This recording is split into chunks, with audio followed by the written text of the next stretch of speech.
Bueno, doctor, recuerdo que nosotros íbamos y veníamos, porque esto estaba en Santa Fe, así que por ahí veíamos, se anticipaban semanas un poco más discutidas que otras, y hemos seleccionado algunos fragmentos de temas que se discutían. Se habían producido en esos años la embajada, la explosión de la Sí, embajada sí. de Israel y también lo Y de lo de la la AMIA. AMIA. Por lo tanto, se estaba discutiendo un poco toda esta cuestión de la seguridad, y esto decían algunos convencionales. Doctor Alfonsín, para Canal 10 de Córdoba, una preguntita nada más. ¿Qué consideración le merece esta iniciativa del Poder Ejecutivo Nacional de crear una Secretaría de Seguridad? Bueno, nosotros hemos estado en contra, no creo que sea lo que corresponde. El atentado contra la AMIA ha reflotado una iniciativa del Poder Ejecutivo que es la creación de la Secretaría de Seguridad. ¿Usted qué dice de esto? Que creo que el Poder Ejecutivo cree que con esto va a tener una actitud más eficaz frente a la proliferación o frente a la posibilidad de estos trágicos episodios. Esperemos que sea así. Doctor Jaroslavsky, esta iniciativa de crear una Secretaría de Seguridad, ¿qué le parece a usted? Bueno, un grave problema político que el presidente ha planteado, el Poder Ejecutivo ha planteado, al llevar por delante disposiciones legales vigentes, votadas por los dos partidos, por el justicialismo y el radicalismo en el Congreso, y al hacer una creación de esta naturaleza por decreto. Me parece que es un error. Carlos Reutemann, gobernador de Santa Fe, ¿qué opinión le merece esta iniciativa del Poder Ejecutivo de crear una Secretaría de Seguridad? Mire, yo creo que evidentemente a raíz de los hechos acontecidos, creo que uno trata en lo posible de crear realmente organismos que puedan prever un tipo de hechos como han ocurrido en Buenos Aires y que han ocurrido hace 2 años en la embajada israelita. Yo creo que es un intento, uno tiene la esperanza siempre de intentar lo posible de prevenir. Además se discutía no solamente esos atentados, sino también todo lo que había pasado con el gobierno de Alfonsín, con el levantamiento de los caras pintadas, se necesitaba un poco. Eso fue un tema que en algún momento se discutió, pero que, bueno, hoy hay Ministerio de Seguridad. Eso fue muy importante, sobre todo lo segundo, que tiene una significación constitucional mucho mayor, el artículo 36 de la Constitución. Es decir, ese artículo, que es uno de los que tuvo mayor consenso, fue el de la defensa del orden constitucional. Tiene 2 partes el artículo. La primera parte, vinculada a la trágica historia que nosotros tuvimos de interrupciones al orden constitucional en esos 53 años, desde 1930 y que terminó en 1983 cuando recuperamos la democracia y llega a la presidencia Raúl Alfonsín. Pero la segunda parte del artículo, fui miembro informante de ese artículo, es el que eleva a rango constitucional el delito de enriquecimiento ilícito en ejercicio de la función pública y sujeta a los culpables a la pena de los infames traidores a la patria. Y además de esto, se ordena al Congreso la sanción de una ley de ética pública. El tema tiene hoy mucha actualidad, es uno de los artículos constitucionales para mí más importantes de toda la reforma. Está vigente hoy con lo que está ocurriendo con Cristina, digamos. Plena vigencia para que se vea lo que fue la reforma, que obviamente hizo una referencia muy precisa a un problema muy grave que hemos atravesado a lo largo de toda la historia argentina, que ha sido el problema de la corrupción. Usted sabe que Cafiero en ese entonces prácticamente decía lo mismo que dice usted. Mire. Hizo una defensa de lo que es esta cláusula nueva que se incluyó en la Constitución de defensa de las instituciones democráticas. ¿Cuáles fueron los fundamentos? Que la democracia es el modo de vida que hemos elegido los argentinos, entonces hay que poner una norma en la Constitución que a todos aquellos que conspiren contra ella merecen la pena de infames traidores a la patria. Así de llano. Bueno, ahí tiene la vigencia que tiene hoy, que cobra la vigencia hoy esos artículos. Porque cuando se arma, bueno, usted lo sabe, usted es un especialista y constitucionalista, unas reformas de este tipo se piensa a largo plazo, ¿no es cierto?, para que sea duradera, digamos. Eso es una constitución, es el proyecto político por antonomasia de una sociedad, tiene una clara pretensión de futuridad, vos siempre tenés que mirar lejos. Nosotros pensamos en el siglo XXI, en la historia argentina se habían producido muy pocas reformas, eso fue porque siempre faltó el consenso suficiente para hacerlas. Solo tuvimos una reforma constitucional en 1860, otra muy pequeña en 1866, otra de 2 artículos en 1898, la del 49 que queda sin efecto, la del 57 solo 2 artículos por si faltara algo en la pérdida de rumbo de la Argentina, hasta una enmienda de la llamada enmienda Lanuse, de tal manera que era fundamental hacer una reforma constitucional en serio, mirando el siglo XXI, fue lo que hicimos. El grado de consenso fue altísimo, la mayoría de los artículos sancionados tienen más de 2/3 de votos y hay hasta algunas cláusulas que fueron votadas por unanimidad. Otro de los temas que se discutió casi fundamentalmente en la población, en los argentinos, por distintos motivos de hecho que habían ocurrido, pero que se mezcló en la discusión con ustedes, con los convencionales allí, que fue el tema de la pena de muerte. Recordamos algunos fragmentos y lo charlamos, doctor. Cómo no. Doctor Alfonsín, ¿la aprobación de tratados internacionales puede cerrar el paso a la aprobación eventual de la pena de muerte? Sí, sin duda. ¿Ustedes van a apoyar esta iniciativa? Nosotros somos enemigos, si me permite la paradoja, a muerte de la pena de muerte. ¿Y la posibilidad de instaurar la pena de muerte? Yo no soy partidario. Yo creo que hay que defender la vida desde la concepción hasta la muerte natural. ¿La posibilidad de instaurar la pena de muerte? ¿Qué le parece?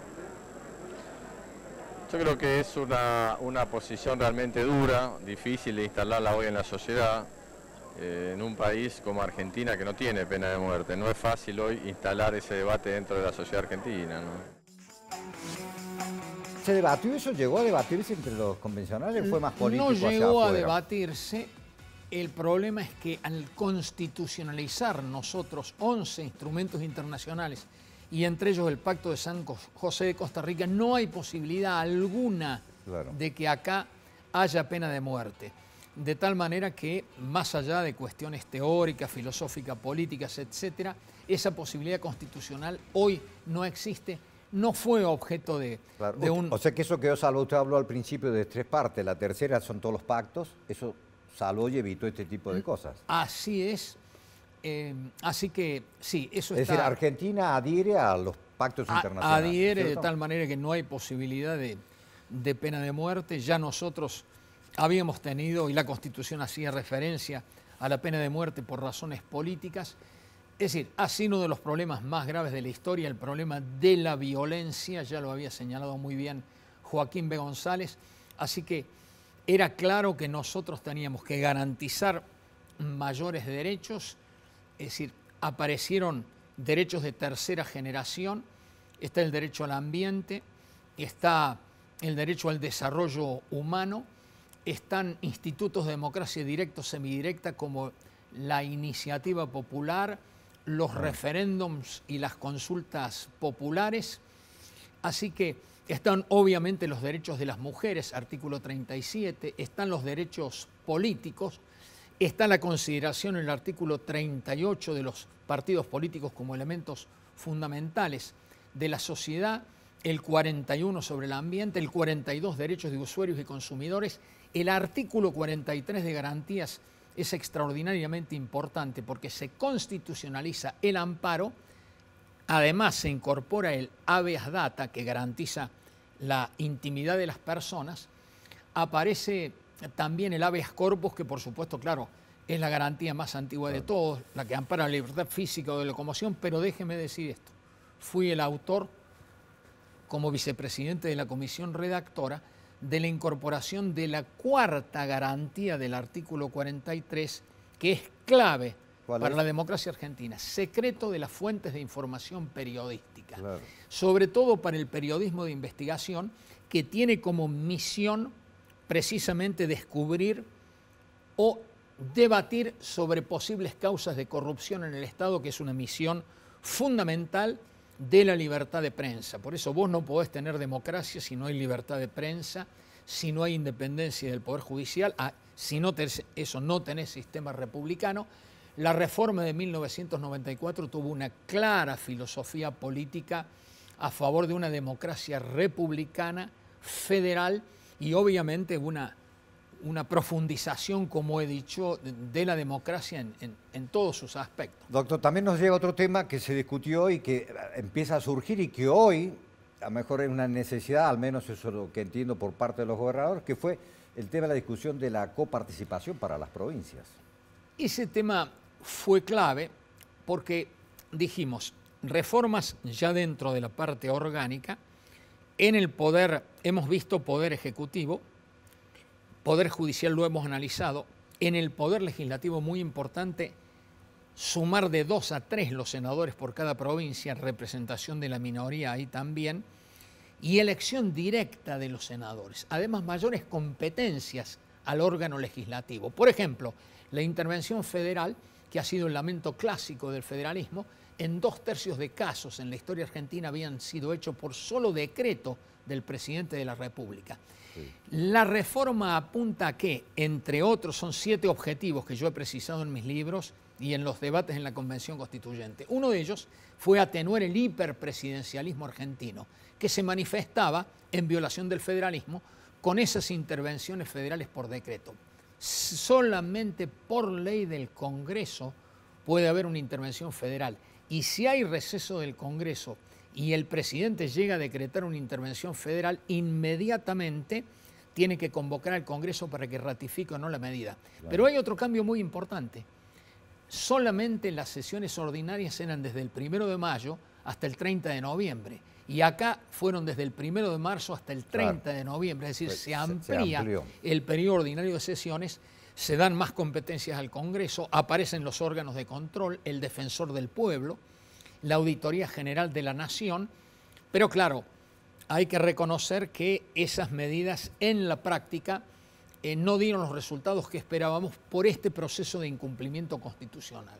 Cuando hablamos del otro capítulo extraordinario para mí en su importancia, que es descentralización del poder, hay que pensar en 3 cuestiones fundamentales. 1, específicamente el federalismo, que fue profundizado en los aspectos institucionales. Por ejemplo, nosotros teníamos una federación que mencionaba en el texto constitucional al gobierno federal, a las provincias, también de alguna manera había base de régimen municipal por el artículo 5, incorporado por el cordobés Juan del Campillo en 1853, pero la reforma del 94 da un paso enorme a nivel del federalismo comparado porque crea 4 órdenes de gobierno en la Federación Argentina. Es una federación muy compleja.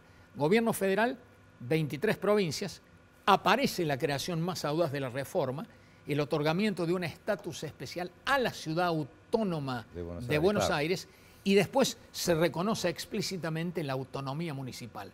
Por si faltara algo, además, por el artículo 124, se posibilita a las provincias la creación de regiones para el desarrollo económico y social. El plan regional de la Argentina está prácticamente diseñado, está la región del Gran Norte argentino, para mí son demasiadas provincias, yo creo que hay que distinguir el noroeste del noreste. Están nucleadas como las provincias del norte, pero meten todos, noroeste, oeste, están todos. Yo creo que eso habría que ser más específico, pero ese fue el tratado interprovincial de creación que adoptaron esas provincias. Nosotros estamos en la región centro. Tuve el honor de redactar el tratado de creación de la región centro cuando el gobernador era el doctor Ramón Mestre, que fue también constituyente, fue vicepresidente de la Convención Constituyente. Así que, en definitiva, lo hicimos con Santa Fe, se sumó después Entre Ríos, está la región Nuevo Cuyo, está la región Patagonia, pero lo muy grave para que veamos lo que es la baja calidad institucional que tenemos es que no han definido su inserción ni la poderosa provincia de Buenos Aires, ni la ciudad autónoma de Buenos Aires, ni siquiera se ha constituido un área metropolitana, ¿no? Así que, en definitiva, aspecto institucional, aspectos políticos del federalismo. Yo creo que los partidos políticos también debieran tener una organización y una defensa del ideario federal. Luego aparecen los aspectos fiscales del federalismo. Acá aparece claramente la ley convenio de coparticipación impositiva. Esto es clave, es para mí lo más urgente.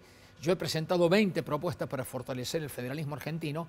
La más urgente de todas las medidas es sancionar ya mismo una ley convenio de coparticipación impositiva. ¿Por qué? Para terminar con la arbitrariedad, que es una de las causas que explican el hiperpresidencialismo argentino, el 84,4% de los ingresos corresponden al gobierno federal.